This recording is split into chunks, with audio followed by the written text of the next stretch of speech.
Hello, everybody. This is Craig Mason, and I'm here with Lindsay Price. Hello! And this is the Theatrefolk table at the International Thespians Festival, and this is day 2.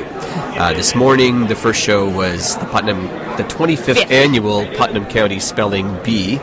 We only just hear these shows when we're sitting here in the lobby of the theater, but judging by the audience's reaction, it was a big hit.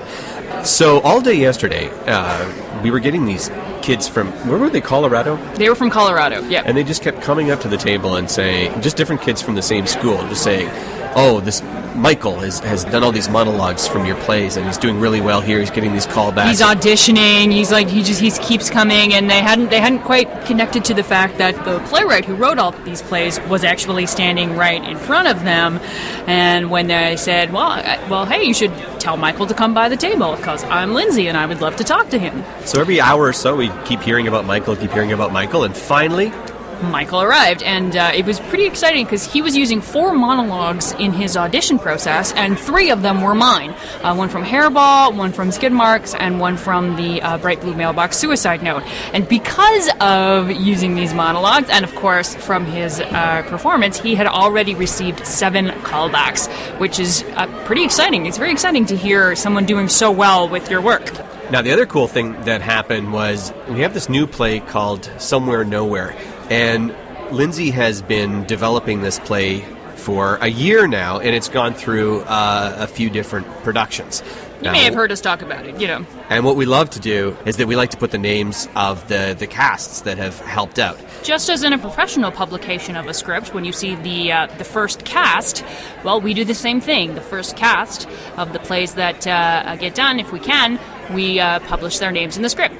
So we had some kids come by, and they started flipping through Somewhere Nowhere and realized that their names were in the script. And it was quite a scene here. There were a couple of them actually lying on the ground. They were so emotional about it. Taking pictures and they all came up and wanted to buy all the scripts, and we're like, oh, no, it's okay, we'll get you scripts. And it was such a... It was so full of life to see their reaction and how thrilled they were and how amazing it was to them to be part of our process. And I'm really grateful that we were able to use the students and that they took it so wonderfully. It's such a great thing. We also got a show shirt. We got presents. We're getting gifts here, which is awesome.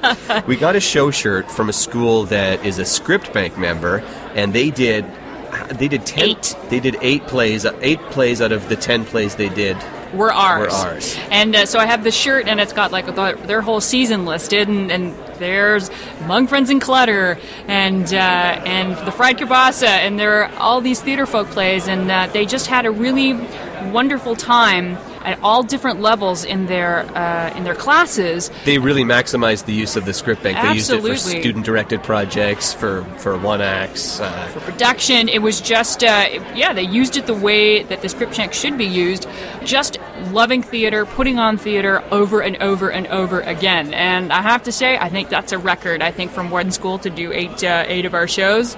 Love it. And now coming up later this afternoon, you're going to be teaching. I start teaching. I teach 2 workshops a day, today through Saturday, playwriting workshops. It's the most fun experience when it comes to teaching because the kids who walk into my classroom, they chose to be there. They want to be there. They've read the description.